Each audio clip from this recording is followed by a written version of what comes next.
आगे बढ़ाता हूँ, जितना समय आप हमें दे सकें सर कृपया हमारे साथ मौजूद रहिएगा। कर्नल शरद शरण समाजवादी पार्टी के प्रवक्ता हैं, मिलिट्री बैकग्राउंड के हैं और कई कॉन्फ्लिक्ट जोन में तैनात भी रहे हैं।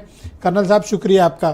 कश्मीर की घटना जब आपको ने पहली बार टीवी स्क्रीन पे देखी, आपको पता चली जितने बड़े पैमाने पर ये नरसंहार, कत्लेआम, खून खराबा इन दरिंदों ने किया, आप होते तो क्या करते? सबसे पहले तो मैं आपको ये भी जानकारी देना चाहूँगा कि मैं समाजवादी पार्टी के उत्तर प्रदेश का सैनिक प्रकोष्ठ का प्रदेश अध्यक्ष हूँ। तो इस नाते मैंने अभी सभी जिलों के सभी सैनिकों से निवेदन किया है कि आज शाम को सांझ होने के बाद एक दिया उन शहीदों के नाम पे भी जलाएं। शहीद हमारे सिर्फ वर्दी में भी नहीं होते हैं, सिविल कपड़ों में भी जो भी देशभक्त है अगर इस तरीके का आतंकी घटनाओं में मारा जाता है तो वो शहीद है। हम लोग पूरे प्रदेश में एक दिया शहीदों के नाम पे आज जला रहे हैं। आपके चैनल के माध्यम से मैं सभी दर्शकों से, सभी पैनलिस्ट से भी निवेदन करूंगा कि जब घर जाएं तो अपने कम से कम बालकनी में एक दिया जला के और एक सेकंड उनको याद जरूर करें जिन्होंने अपने देश के लिए बलिदान दिया है। दूसरी बात, ये मसला इतना वृहद है कि आप मुझे 10-12 घंटे भी बिठा लेंगे और मैं नॉन स्टॉप बोलता रहूंगा तो भी अंश मात्र ही कवर कर पाऊंगा इस पूरे कश्मीर की समस्या का। ये बहुत वृहद है और बहुत कॉम्प्लिकेटेड है। मेरे ख्याल से फोकस इस घटना विशेष पर रहे तो हम ज्यादा बेहतर डिबेट कर पाएंगे। अब मैं एक पूर्व सैनिक हूं और यहां पर समाजवादी पार्टी के प्रवक्ता के तौर पे बैठा हूं। मेरे पास आप 3-3.5 मिनट का समय देंगे तो मैं अपने आप को बहुत सीमित करूंगा, कुछ परिप्रेक्ष्यों तक रखूंगा।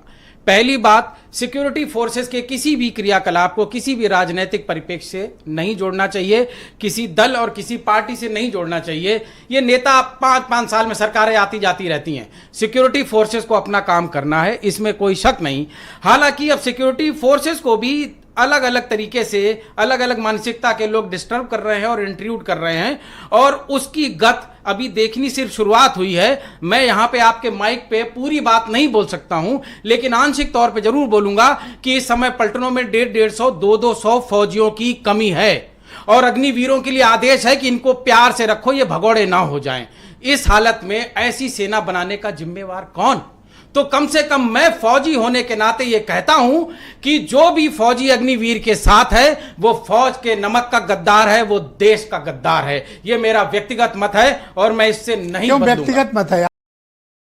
आप तो पार्टी रिप्रेजेंट करते हैं। जी बिल्कुल, पार्टी का मत हमारी पार्टी कहती है कि हम जिस दिन सत्ता में आएंगे, हम जिस दिन सत्ता में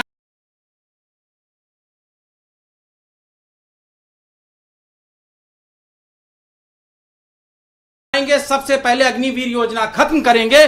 क्योंकि आयरिश प्रोवर्ब जब भाजपा के साथी बता रहे थे तो मैं उनको एक और हिंदी का प्रोवर्ब बताना चाहूंगा जिसमें कहा गया है कि जो राजा अपने फौज का ध्यान नहीं रखता वो राज्य जल्दी ही समाप्त हो जाता है।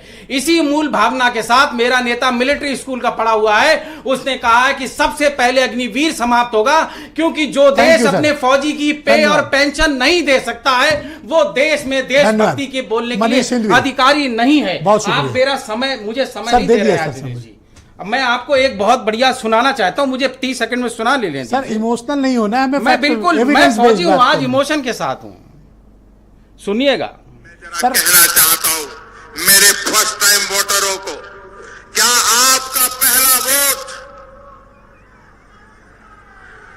पाकिस्तान के बालाकोट में एयर स्ट्राइक करने वाले वीर जवानों के नाम समर्पित? सबने सुना है सर, आप आगे बोल सकते हो, सबको पता है इसके बारे में। Next go ahead.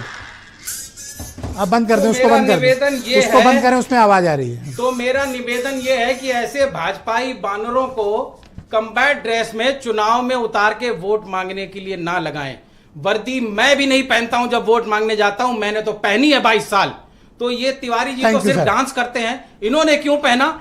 और एक मुद्दा और है वो जो दूसरे चरण में रख लेना। आप मैं मनीष सिंघवी को